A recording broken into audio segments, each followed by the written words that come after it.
Libertad de prensa no es solo poder hablar de lo que uno quiere hablar. Es poder hacerlo sin represalias ni hostigamientos.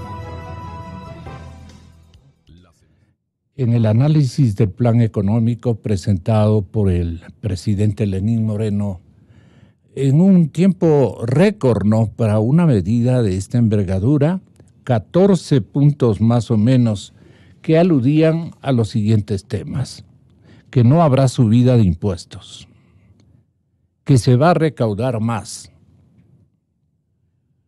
con un sistema tributario eficiente.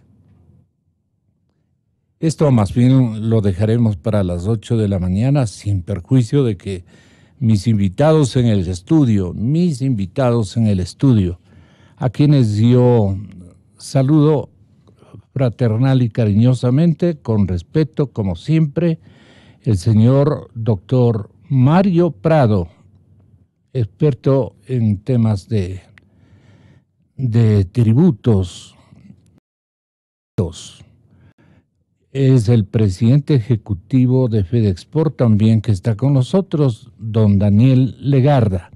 Dicho esto, señoras y señores, el número 1 aludido por el presidente: no habrá subida de impuestos. ¿Qué le falta a este punto para creerle al señor presidente de que no habrá subida de impuestos? Porque se pueden subir los impuestos con la creación de otros impuestos. También es una subida del monto que cada ciudadano, cada empresario, cada agente tributarista podría llevar sobre sus hombros una nueva responsabilidad. Aunque no haya creado otro impuesto, puede haber habido alguna modificación que naturalmente le va a perjudicar al ente tributarista. Entonces, que no habrá subida de impuesto, que se va a recaudar más mediante un sistema tributario eficiente y simplificado a través de medidas de control tributaria que ya se están implementando de parte del Servicio de Rentas Internas. Sí habrá incremento temporal de techos arancelarios, se encargó de especificar el señor presidente, sin comprometer materias primas ni bienes de capital. Esto podría ser cierto. Abogado Prado, bienvenido, muy buenos días. Buenos días, Gonzalo, buenos días a su audiencia, a Daniel. Yo creo que tenemos que hacer el análisis del anuncio del presidente en el contexto, porque el anuncio revela que el presidente ha escuchado a los distintos actores, analistas económicos que durante estas últimas 2 semanas han estado opinando sobre el tema, y que creo que todos han coincidido en que la solución del problema económico no pasa por el incremento de los impuestos. Aquí mismo en este importante programa, economistas de distintas tendencias ideológicas han coincidido en que la solución no pasa por el incremento de impuestos, sino que han opinado de que la solución pasa por la reducción del gasto público, pasa por el fomento a las exportaciones, pasa por la reactivación del sector productivo. Entonces, el anuncio del presidente es positivo en la medida en que demuestra de que es una persona que sabe escuchar y que ha esbozado un plan que contiene 14 puntos, 7 de los cuales implican una reforma a las leyes tributarias, 1 implica la reforma a las leyes laborales y 6 implican acciones dentro del propio Ejecutivo. Entonces, el anuncio es claro: no va a haber el incremento del IVA. Todos los analistas coincidían que el aumento del IVA generaría un problema más que una solución. Se ha enfocado en la reducción del gasto público. Él ha anunciado 1,000 millones por año de reducción del gasto público. Hay un gran documento del doctor Augusto de la Torre que hace un diagnóstico sobre la situación fiscal del Ecuador. Él sugiere en este documento que el gasto público debería reducirse del 38 al 30% del Producto Interno Bruto. Este anuncio de recorte se presenta más bien corto, pero es un buen inicio. Claro, respecto del tema tributario, está anunciado que no va a haber incrementos de impuestos. Está anunciado que se va a eliminar el anticipo del impuesto a la renta. Está anunciado que para las nuevas inversiones habrá un régimen especial respecto al impuesto a la salida de divisas. Está anunciado que para el sector exportador se le devolverá el impuesto a la salida de divisas. A manera de remisión. Se le devolverá. Es otro punto. Es otro punto. Se le devolverá el impuesto a la salida de divisas siempre y cuando pone dos condiciones: demuestren ingreso neto de divisas y demuestren el fiel cumplimiento de sus obligaciones. Esta segunda parte es un medio signo de interrogación. ¿Qué quiere decir esto? Y se está estableciendo una amnistía tributaria que está dividido en dos conceptos. Primero, para las grandes empresas, una amnistía del 100% si el pago se hace dentro de los 90 días. Y para las demás empresas, los demás contribuyentes, hasta 2 años de plazo para pagar los impuestos. Entonces, aquí hay un conjunto de medidas que fueron esbozadas el día de ayer, que todo este conjunto de medidas apuntan a que al año 2021 el déficit fiscal ya no sea el 5.64% del producto, sino que sea 2.47%. Parecería que esta meta es una meta no tan ambiciosa, pero ya existe algo que es fundamental, y es lo que el presidente dijo al inicio de su locución. El modelo económico no puede sustentarse en la deuda ni en el consumo interno. Entonces ahora tenemos que esperar ya que estos 14 puntos se traduzcan en un proyecto de ley tributaria que va a abordar 7 puntos, un proyecto de ley laboral respecto al tema de la contratación. Así es. Y ver las medidas que al interior del Ejecutivo se pueden tomar para reducir el gasto público. Creo que en concreto ¿Usted cree que el presidente se quedó corto en esas explicaciones?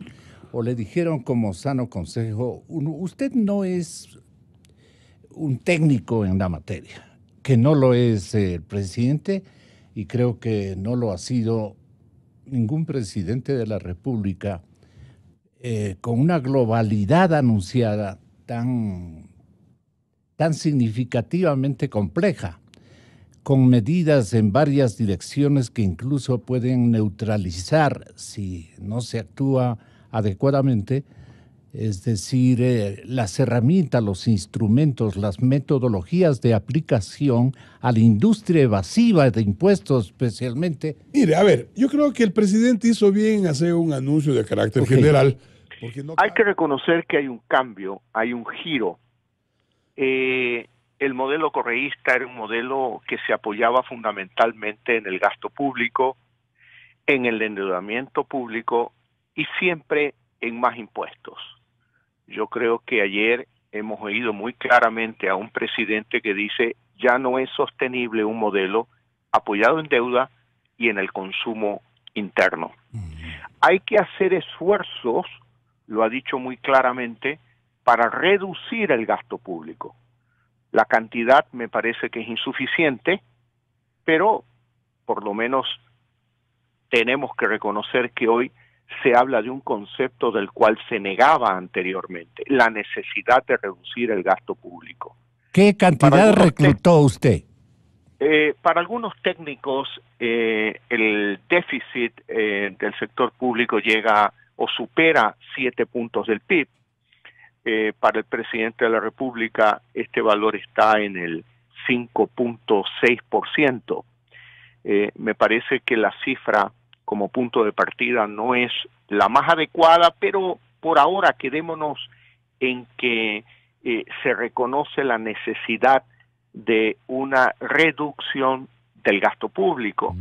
Sobre todo es importante el anuncio de una reestructuración del Estado en materia de, sobre todo, eliminar subsecretarías, ministerios, direcciones, departamentos innecesarios para el desenvolvimiento del gobierno del Estado ecuatoriano. Yo creo que son, por ese lado, anuncios importantes en materia de reconocer que el gobierno es el principal problema o la principal causa para esta crisis económica que hoy vive el Ecuador. Por otro lado, también hay que reconocer que a los tiempos escuchamos a un presidente de la República decir que el sector privado es el motor del desarrollo y que por lo tanto pondrán mucho énfasis en estimular la inversión del sector privado y especialmente la inversión extranjera y nuevas inversiones en el sector privado. Son buenos anuncios, son buenos anuncios. Ahora, tenemos que ver esto con cautela, porque es entendible que el presidente no abunde en detalles específicos y haya delegado a los ministros de Estado para que sean ellos los que expliquen ya el desglose, desmenucen cada uno de los temas y nos permitan conocer en detalle qué significa esto de una reducción gradual del impuesto a la salida de divisas, que desde nuestro punto de vista debió haber sido eliminado. ¿Qué significa esto de incremento temporal de los aranceles? Yo quiero en esto sí ser claro. El arancel es el equivalente de un impuesto. ¿Impuesto a qué? Impuesto a las importaciones.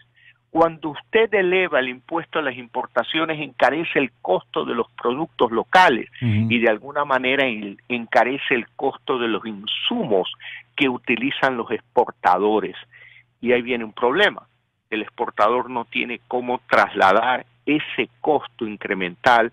¿Por qué? Porque el precio de sus productos se rige por el mercado internacional. Claro. Es decir, yo creo que decir que no hay incremento de impuestos, yo creo que hay una contradicción. Una contradicción cuando se anuncia el incremento de aranceles y de alguna manera alguna limitación al comercio exterior. ¿Qué cosas no escuché y hubiera querido escuchar y los ecuatorianos hubiéramos querido escuchar? Por ejemplo, reformas importantes en materia de la seguridad social. Yo creo que no hay ningún trabajador ecuatoriano ni los jubilados que estén contentos con lo que sucede en materia de la seguridad social. No es dable que un ministro haga una declaración como la que hizo el ministro Carvajal de que el seguro social está quebrado. Si un ministro dice eso, pues yo creo que la responsabilidad de un gobierno es acometer una profunda reforma en el sistema de seguridad social del Ecuador. Solo un par de cifras a efectos de comparación. Chile y Ecuador tienen más o menos el mismo número de habitantes, más o menos el mismo número de habitantes. El Fondo de Seguridad Social chileno supera los 250.000 millones de dólares. El Fondo del Ecuador está alrededor de los 12.000 millones de dólares. Algo funciona mal con el sistema de seguridad social. Es necesario acometer una reforma profunda. Creo que esta parte concreta del análisis de la balanza de pagos permanece como uno de los conceptos que a nuestro criterio no tiene el diagnóstico adecuado. El resultado de la balanza de pagos implica varios temas y nosotros somos partidarios de evitar restricciones a las importaciones porque estas terminan por encarecer producción, competitividad de las exportaciones. Como lo ha mencionado Guillermo, en el análisis que nosotros hemos hecho previamente de aquellos productos que podrían estar en la lista de aranceles, porque no conocemos la lista oficial, sí hay algunas materias primas y bienes de capital que son en algunos casos importados directamente por empresas exportadoras. Y lo más importante de esto, Gonzalo y amigos, sin perjuicio de que después pueda dar una visión del panorama general, pero insisto nuevamente acudiendo a su pedido de formular un cuestionamiento puntual sobre este tema de la balanza de pagos, no se trata solamente de un incremento de aranceles, y esto es importante que lo conozcamos. Este es un tema bastante técnico, resulta a veces difícil de explicar, pero en realidad lo que está detrás de la propuesta esgrimida por el gobierno y mencionada ayer por el presidente de la República es un cambio en la fórmula de cálculo de los aranceles para 300 y pico productos. Esto significa que vamos a pasar de tener aranceles expresados en términos ad valorem, por ejemplo, un término ad valorem es que un producto tenga un arancel de 5%, 10%, 15%. Ese es un término ad valorem. Y vamos a pasar a tener un arancel mixto, que una parte es ad valorem y otra parte se aplica a la unidad de peso o a la unidad de medida de ese producto. Esto lo que termina es por tener un impacto sobre aquellos productos que tienen una valoración más baja, básicamente. El problema de esto, Gonzalo, detrás, es que este cambio en la fórmula de cálculo puede generar que en la práctica estemos excediendo el techo consolidado de los aranceles en la OMC y que eso nos lleve, por lo tanto, a tener problemas con algunos de nuestros socios comerciales. Esto no va a afectar ni a la Unión Europea, ni a la Comunidad Andina, ni a Chile, ni a otros países con los que tenemos acuerdos comerciales. Eso ya está negociado y establecido los cronogramas de desgravación. ¿A quiénes se refiere entonces? Hablo puntualmente de afectación a Estados Unidos, Canadá, por ejemplo, que no tenemos acuerdo. Hablamos de Rusia. Estados Unidos es el que más nos preocupa, evidentemente. Claro. Y esta preocupación se la hemos trasladado a las diferentes autoridades de gobierno porque es evidente que si es que el objetivo es avanzar en un acuerdo de libre comercio con Estados Unidos, partiendo de la base del acuerdo de libre comercio que ya tenemos con la Comunidad Europea, debemos avanzar más bien hacia una consolidación de estos temas y no poner nuevos argumentos o nuevos temas que vayan a contraponerse como una traba al comercio. Insisto, esto acudiendo a su pedido puntual de formular una pregunta respecto al tema de balanza de pagos, pero tengo una apreciación más general que le haré conocer en la siguiente intervención sobre las medidas en su conjunto. A mí me hubiese gustado escuchar una declaración muy frontal respecto de la apertura económica. Cuando se habla de fortalecer la dolarización, lo que yo entiendo es que es necesario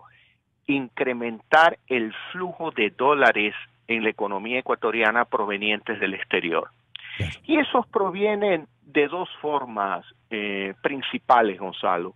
La primera, a través del comercio, a través de las exportaciones, a través de la venta de más flores, más cacao, más café, más banano, más productos exportables del Ecuador. Y por otra vía, a través de la inversión, es decir, dinero nuevo que llega del exterior para crear nuevas empresas y generar empleos en el país. Respecto de lo primero, mire, en esto yo fui muy claro en la campaña, no he cambiado de opinión y creo que la manera de ingresar dólares al país por la vía de las exportaciones es a través de una apertura económica, a través de una búsqueda frontal, decidida de un acuerdo de comercio con los Estados Unidos, a través de la incorporación del Ecuador a la Alianza del Pacífico, donde sería una señal absolutamente clara y poderosa del camino por el cual quiere recorrer el Ecuador. Y eso requiere un cambio de la política exterior del Ecuador. Y ahí me preocupa cuando el presidente, por un lado, con razón dice, necesitamos fortalecer la dolarización, y luego por otro lado usted ve que la ministra de Relaciones Exteriores favorece espacios multilaterales como el ALBA o la UNASUR y no piensa en la necesidad de incorporar al Ecuador a la Alianza del Pacífico, a la necesidad de iniciar frontalmente, decididamente, urgentemente un acuerdo de comercio con los Estados Unidos. Le voy a poner un solo ejemplo y ahí está Daniel, quien tiene mejor conocimiento que yo sobre el sector exportador y quizás pueda corregirme una que otra cifra. El sector floricultor ecuatoriano, cuando exporta a los Estados Unidos, quien le compra las flores en Estados Unidos debe de pagar un arancel por la flora ecuatoriana de aproximadamente un 7 u un 8%. Sin embargo, si compra flores de Colombia, dado que Colombia sí tiene un acuerdo de comercio con Estados Unidos, no paga aranceles. Eso es exactamente lo que se llama falta de competitividad, es decir, el colombiano tiene ventajas competitivas con relación al ecuatoriano. Eso es lo que hay que solucionar, y solucionar eso no, digamos, no cuesta nada, simplemente aceptar una realidad, reconocer que es fundamental un giro en la política internacional del Ecuador, y pues obviamente si usted quiere fortalecer a la dolarización, quizás necesitamos que la señora María Fernanda Espinosa le dedique más tiempo a sus poemas que a la Cancillería ecuatoriana. Deje el espacio libre para que alguien que comprenda esto asuma con entereza unas relaciones internacionales que favorezcan las exportaciones ecuatorianas. Eso es fundamental. Claro. Este plan económico, la seguridad social, ese giro en materia de política internacional son necesarios, y lastimosamente son temas que no escuché yo ayer. Respecto de las medidas, de las 14 medidas, hay que reconocer que es importante el avance o la oferta de eliminar a partir del 2019 la figura del anticipo de impuesto a la renta, que tanto ha perjudicado a los pequeños, a los medianos empresarios, a los artesanos. Yo creo que hay que destacar que eso es sin duda alguna positivo, pero no es suficiente. Ahora, como sector de la oposición, reconociendo que hay un cambio con relación a este eje correísta de gasto, deuda e impuestos, ahora se reconoce la necesidad de un país productivo, de un país que no puede vivir solo del consumo, solo de la deuda. Yo creo que es un cambio importante, hay que destacarlo, ¿no? Reconociendo que para mí el anuncio del presidente de anoche fue una grata sorpresa. Y una grata sorpresa, yo diría, por 3 razones fundamentales. La primera, porque marca un giro en la dirección de la política económica que muchos habíamos estado esperando desde hace meses, y que constantemente nos topábamos con anuncios económicos que eran completamente desacertados o desorientados. Y en esta ocasión lo que tenemos es un anuncio que va en la dirección correcta, en general, y dentro del cual no hay, digamos, ninguna medida que sea groseramente distorsiva. Y en general, en conjunto, lo que tenemos es un anuncio general de una dirección de economía, de política económica que es mucho más saludable, y creo que eso va a ser bienvenido en general fuera y dentro del país, o debería serlo. En segundo lugar, el diagnóstico del cual parte este programa económico, aunque escueto porque se trata de un discurso presidencial, todavía nos falta ver los detalles que los ministros elaboren, pero en términos generales el diagnóstico es más realista. Reconoce que la economía tiene enormes problemas, que hay apremios graves en el lado fiscal, con gastos que no estaban previstos, incluso que no estaban presupuestados. Se reconoce que el proceso de endeudamiento ha sido oneroso y excesivo. Y en tercer lugar, el programa apunta a un balance que es razonable entre un proceso de corrección fiscal, por un lado, y por otro lado, el objetivo declarado de tratar de reactivar la productividad con base en la dinámica económica del sector privado y con miras a generar empleo que vaya solucionando el problema de este alto nivel de empleo inadecuado que el país tiene ahora. Entonces, en términos generales, a mí me parece que este anuncio marca un giro de timón dentro del gobierno. Me imagino que debe haber sido complicado, porque por las declaraciones que hemos escuchado de algunos funcionarios del gobierno en el pasado, yo hubiera podido, tenía el temor de escuchar peores cosas. quiere decir que dentro del gobierno, dentro del gabinete, las mentes más sensatas, más realistas, han prevalecido. Y eso para mí es una buena noticia, y creo que eso es una invitación a que el país apoye esta dirección en la que las cosas están moviéndose. Podemos discutir muchísimo sobre si el programa es suficiente, eso es otra cosa. En mi opinión, hay áreas en las cuales el programa podría ser insuficiente, lo cual debería implicar que el gobierno debería estar dispuesto a hacer esfuerzos mayores y tomar medidas adicionales para apuntalar esta dirección que en general es buena. Y podemos hablar, si usted desea, sobre aquellas partes del programa que yo le veo insuficiente, pero quisiera resaltar de entrada que yo creo que, al menos desde mi punto de vista, este programa va a ser en general bien recibido y marca un cambio de dirección importante y sugiere que dentro del gobierno podría empezar a haber más coherencia, porque me parece que este programa refleja la victoria de las mentes más sensatas al interior del gobierno, el cual es un resultado que no siempre es fácil de conseguir, porque en todos los gabinetes hay visiones muy opuestas. Entonces empecemos por ahí, Gonzalo. Hablando hoy en el señor presidente de la República, que al final les dijo a sus ex colaboradores: no me gusta tu libreto, mejor está este otro.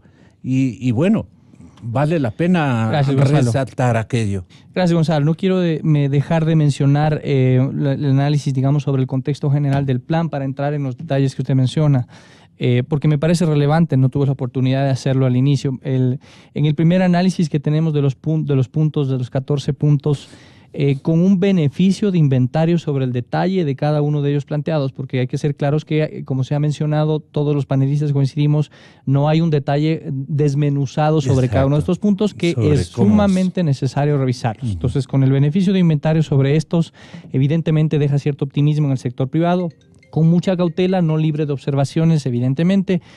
Coincido sobre todo con el criterio de Augusto, en el que en mucho tiempo, no recuerdo si fue Augusto o Guillermo, que dice que en mucho tiempo no veíamos un anuncio que ponga en el centro de realmente el crecimiento económico, las medidas productivas, al sector privado. Eso creo que es lo que más vale destacar, porque la filosofía hasta hace poco era el Estado en el centro, ¿no? Y el Estado inclusive por encima de los ciudadanos. Eso es lo que llegó a pasar en los últimos años. Entonces creo que los objetivos y ejes planteados dejan ver que, más allá de que existen esas observaciones y temas pendientes que no se han considerado, o al menos no han sido mencionadas en el plan, hay oxigenación en esos conceptos económicos y productivos sanos para el Ecuador. Coincido con el criterio del presidente mencionado ayer de que las medidas no son un paquetazo, evidentemente no lo son.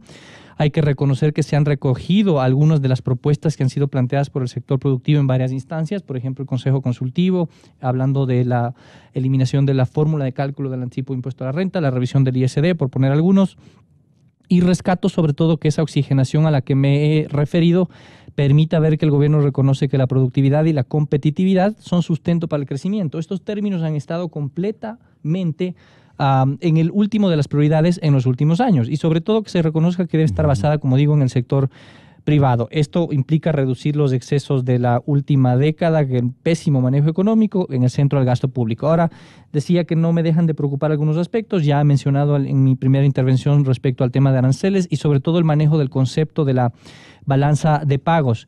Se quedan temas afuera, como por ejemplo negociación de acuerdos comerciales como Estados Unidos. Me parece que es un gran ausente dentro de este plan y que debería ser incorporado, y nosotros como Federación de Exportadores lo vamos a incluir. ¿Qué podría haber incorporado en cuanto a una reactivación de la relación con el señor Trump? Entonces no han conversado nunca, nadie, recién se instala un nuevo embajador. Ha habido avances, Gonzalo, en esa materia, pero creo que si estamos hablando de un plan económico en donde una buena parte corresponde a fomentar las exportaciones, a mejorar su competitividad y demás, hay que abordarlas desde lo práctico, y en la práctica lo que más fomenta las exportaciones no es efectivamente un incentivo de devolución de impuestos, que funciona, es positivo, pero en la práctica es apertura de mercados y que esas condiciones de certidumbre estén para el largo plazo. Por lo tanto, me parece que ese debería ser un punto incluido en el plan del gobierno. Y otro que no es área de mi materia, pero que es uno fundamental por la sostenibilidad económica y que ataca o va a uno de los núcleos de los problemas económicos que hemos tenido en el último año, es la urgente necesidad de cortar de raíz esa incestuosa relación entre el Banco Central y el gobierno central a través de los créditos de liquidez. Eso está ausente en el plan. Respecto puntualmente a los temas que atañen al sector excelente, no el olvido del señor presidente Moreno. No se mencionó, exactamente. ¿Va a seguir con ese mismo juego? Eso tiene que eliminarse porque es parte de los problemas en el déficit, ¿no? Y en el tema de exportaciones, me he referido a que un ausente es temas de acuerdos comerciales, deberían incluirse y vamos a proponer que esto sea así. Pero en el punto 5, sobre todo, que habla el plan del fortalecimiento de las exportaciones a través del incentivo por ingreso de nuevas divisas para nuevas exportaciones, habla de nuevas exportaciones. A mí me parece que más allá de que el concepto del incentivo lo aceptemos y es bienvenido, digamos, va a ser necesario para paliar un poco la pérdida de competitividad generada por el incremento de costos en los últimos años, no es menos cierto que en los últimos años, tanto en el gobierno anterior como en este, ya hemos tenido ofrecimientos que no se han cumplido lamentablemente respecto a mecanismos de incentivos tributarios. En el último ley, la mal llamada Ley de Activación Productiva, aprobada en el mes de diciembre, se aprobó un mecanismo de incentivos, digamos, dentro de ese plan, que fue también la aprobación de la ley, se aprobó un mecanismo de incentivos por alrededor de $100 millones, que hasta la fecha ha sido puesto en práctica, Gonzalo, no hay nada al respecto. Y lógicamente estos conceptos no me dejan de preocupar como representante de los exportadores, ¿no? ¿Qué son nuevas exportaciones? ¿No? Y el otro por incremento de inversiones. Me parece que ahí hay mucho por aclarar. Finalmente, respecto al tema de ingreso de las divisas, concepto que compartimos, la gran mayoría de exportadores trae sus divisas porque es lo lógico, porque tiene que pagar operaciones acá, empezando por sueldos y salarios que pueden llegar a representar en los sectores que más peso tiene la mano de obra, por ejemplo, hasta 45% de los costos. Por lo tanto, solamente suena lógico que el ingreso de divisas con la exportación se traiga acá. Pero hay conceptos que se deben comprender para que cuando se implemente el mecanismo, se implementen este incentivo, que no sea por el ingreso de divisas netamente. El ingreso de divisas tiene que ser un